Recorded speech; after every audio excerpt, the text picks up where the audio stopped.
Hello friends, চলে এসেছি আর একটা নতুন ভিডিও নিয়ে। তোমরা তো জানোই জেরির একটু শরীরটা খারাপ ছিল, এখন অনেকটা ঠিক আছে। একটু ঠান্ডা লেগে গেছে, দুদিন ধরে, তাই কোথাও বার করিনি। একটু ঘ্যান ঘ্যান করছিল দেখে আজকে বিকালে ছাদে নিয়ে এসেছিলাম। এই ছাদে এই জায়গাটা ওর খুব পছন্দের। ও যখনই ছাদে আসে তখনই এই যে ওই কোণটা দেখছি, কোণটা হচ্ছে ওর প্রচুর প্রচুর পছন্দের জায়গা। ওইখানটা একটা গর্ত টাইপের করা আছে, ওখান থেকে ওই বালিগুলোকে হাতে তুলবে, নিয়ে সারা ছাদে ছড়াবে। দেখাচ্ছি চলুন, এই দেখুন, এই জায়গাটা থেকে ওই রকম মুঠো মুঠো করে বালি তুলবে, তুলে সারা জায়গায়, গা হাত পায়ে সব জায়গায় মাখবে। একটু বকেছি দেখে আবার আমাকে ওরকমভাবে দেখাচ্ছে, দেখি আবার আমার হাতে দেবে। আমি নেব না, এটা নোংরা বাবা, খুব মজা পাই এইগুলো। কত খেলনা নিয়ে আসি হাতে করে ছাদে খেলার জন্য, বল আনি, সাইকেল আনি, কোনো কিছু নেবে না। এই ড্রাম, এই একটুখানি বালি, কোথা থেকে ইট হাতে কুড়িয়ে এনে এই জায়গায় এই ড্রামগুলোর মধ্যে ঢোকাবে। এই যে কাক, হট করে কাকটাকে দেখে দাঁড়িয়ে গেছে। কাক এসেছে, কাকে কি খেতে দেবে? বু দেবে? এখানে তো বু নেই, কাককে বলে দাও যে পরে আসছি, বলে দাও। এখন আর জ্বরের ওষুধটা কন্টিনিউ করছি না, কারণ কাল থেকে জ্বরটা নেই, কিন্তু ঠান্ডা লেগেছে, চোখ থেকে একটু জল পড়ছে, নাক থেকেও জল পড়ছে, এই জন্য জ্বরের ওষুধটা খাওয়াচ্ছি না, কিন্তু ঠান্ডার ওষুধটা কন্টিনিউ করছি। আর এই যে ছাদের একটা কোণে আমাদের পায়রা আছে, একজন পায়রা পোষে। ওই গতকাল ভিডিওতে ছেড়েছিলাম না, যার বাড়িতে ছিল ছবি ভিডিও দেখিয়েছিলাম, মামাটাকে, ওরই বাবা এই পায়রার খুব শখ, ওই পায়রা পোষে। পায়রাগুলো কত ডিম দিয়েছে দেখুন, ওই কাছে গিয়েই খালি ডিম ডিম করে বলবে, ওর খুব পছন্দ। এই এত নোংরা লেগে আছে কিন্তু ধরতে ঘৃণাও পায়, কিন্তু তাও সামনে গিয়ে গিয়ে একটু গিয়ে টাচ করবে। ওই ধরলেই পায়রাগুলো উড়ে যায়, তো ওগুলো দেখতে ওর খুব পছন্দ লাগে। বারবার ডিফোকাস হয়ে যাচ্ছে ডিমগুলো দেখাতে গেলে, কেন বুঝছি না।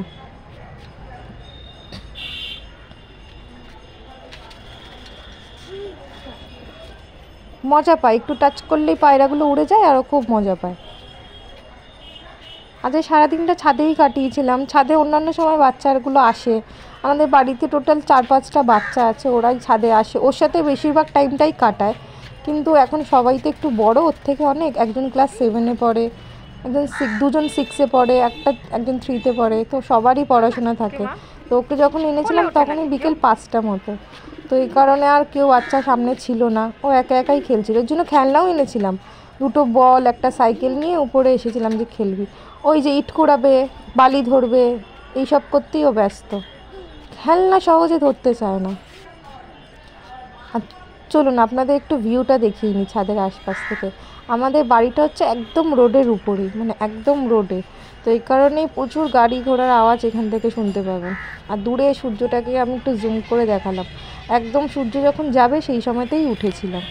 আসার ঠিক ছিল না, শরীরটা ভালো নেই, তো ঘরে বেশিক্ষণ থাকতে চাইছে না, আমি তাই একটু ছাদে নিয়ে এলাম, চল ঘুরিয়ে আনি তোকে ছাদ থেকে। যদি শরীরটা একটু, আমাদেরও তো একটু শরীর খারাপ হলে, অনেক দিন ঘরে থাকলে আমাদেরও মনটা একটু ঘুরু ঘুরু করে।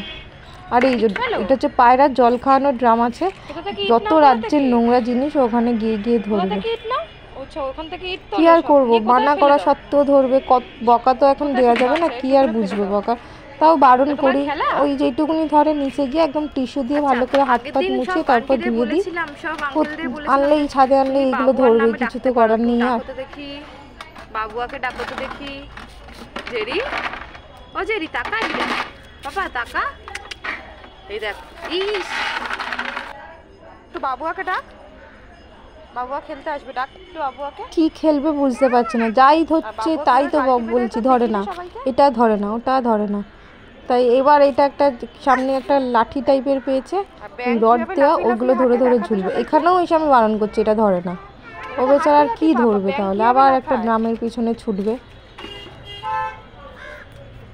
নিজের খেলনা কিচ্ছু খেলতে চায় না, যত বড়রা যা খেলবে ও সেগুলিই দরকার। আমি আসবো, কি করবো এসে, ওগুলো তো বুঝতে পারছি যে কিছু একটা মা ফোন নিয়ে বানাচ্ছে, তাই অতটা পাত্তা দিচ্ছে না। জল, ওটা তো পায়রার জল, তুমি নিয়েছো কেন? দেখুন ড্রামটার ভিতরে কত নোংরা। ওই ড্রামটা নিয়ে টেনে টেনে এপাশ থেকে ওপাশ করবো, আবার বালি ধরতে জল গেছে। ফেলে দিয়েছো দেখো, এই দেখো ও ঘুরিয়ে ফিরিয়ে ও বালির কথাই মনে পড়ে। ওই যে আঙ্কেলটা পায়রা পোষে, তো আসলে বকবে দাদুটা আসলে তো বকবে, তুমি পায়রা সব জল আর এই লকেটটা কিছু না পেলেই হাতের সামনে লকেটটা মুখে ঢুকিয়ে চিবাবে।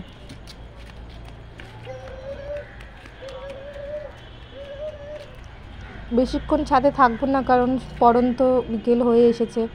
এমনি তো একটু ঠান্ডা ঠান্ডাটা এখনও বিকেলবেলাটা লাগে, তাই একটুখানি ঘুরিয়ে আবার নিচে নিয়ে চলে যাবো, দিয়ে একটু ওর জন্য কিছু টিফিন বানাবো। দেখুন দেখুন দেখুন সাহসটা দেখুন, ভয়ও আছে কিন্তু। ওই যে যেই নড়বে ভয় নেবে যাবে, ওই দেখুন ভয়ও পাচ্ছে কিন্তু। চলো টাটা করে দাও। দেখছেন তো দুষ্টু কিরকম, কেউ বলবে শরীর খারাপ, নেবে গেছে। টাটা করে দাও, টাটা করে দাও, টাটা করো দেখি কেমন টাটা করতে পারো। একটু টাটা করো, মাকে একটু টাটা করে দাও। জেরু জেরু জেরু। ওই যে হাঁটুর সামনে যে সাদাটা দেখছেন, ওখানটাই বলছিলাম না ছাদে উঠতে গিয়ে সিঁড়িতে পড়ে গেছে, ওই জায়গাটাতেই লেগেছিল। ব্যথাটা কমে গেছে, এখন আর নেই, কিন্তু ওর ওটা ও সবসময় ওই জায়গাটা নাকি ওর ব্যথা, কিছু বললেই ওই জায়গাটাতেই দেখাবে। আর ছাদে রাখবো না, একটু অন্ধকার অন্ধকার হয়ে আসছে, এবার ওর খাবার টাইমও হয়ে যাচ্ছে। আজকে ভাবলাম একটু শরীরটা যেহেতু ওর ভালো নেই, ভাবলাম একটু ঝাল সুজি বানিয়ে দিই। এই যে ঝাল সুজির জন্য একটু আলু কাটছি, একদম একটা হাফেরও একটু কম আলু নিয়েছি, একদম ছোট্ট ছোট্ট করে আলুগুলোকে কাটবো যাতে তাড়াতাড়ি সিদ্ধ হয়ে যায়। একদম হাফের থেকে একটু কম আলুই নিয়েছি, কারণ শরীরটা তো খারাপ, আর এইটুকুনি দিয়ে আর একটু সুজি দিয়ে অনেকটা হয়ে যায়, অতটাও ও খেতে পারে না। আর এইটুকুনি সুজি নিয়েছি, আর আলু এইটুকুনি নিয়েছি, আর একটু নুন হলুদ মাখিয়ে নিয়েছি আলুতে, আর সুজিটাকে হালকা করে একটু ভেজে নিয়েছি। কারণ দেখি ঝাল ঝাল বলতে, কিন্তু ঝাল বলতে আবার ঝাল সুজি বানাই না। আর এই যে এরকম করে বানিয়েছি, আলুগুলোকে একদম আলতো আঁচে করে ভেজেছি, অল্প বাটার দিয়েই ভেজেছি। সাদা তেলটা খাওয়াই এখন একদম অল্প, কিন্তু বাটারে বা ঘিতেই ওকে একটু বেশি করে দিই খাওয়াই। একদম আলুগুলো সিদ্ধ হয়ে গেছে, একটু ঝাল ঝাল খেলে যদি মুখটা খোলে, কারণ দুধগুলো। এই যে এখন বাড়ির বাচ্চাগুলো কয়েকজন এসেছে, আমি এখন ওই ঝাল সুজিটায় ঘুরিয়ে ঘুরিয়ে এদের সাথে খাওয়াচ্ছি।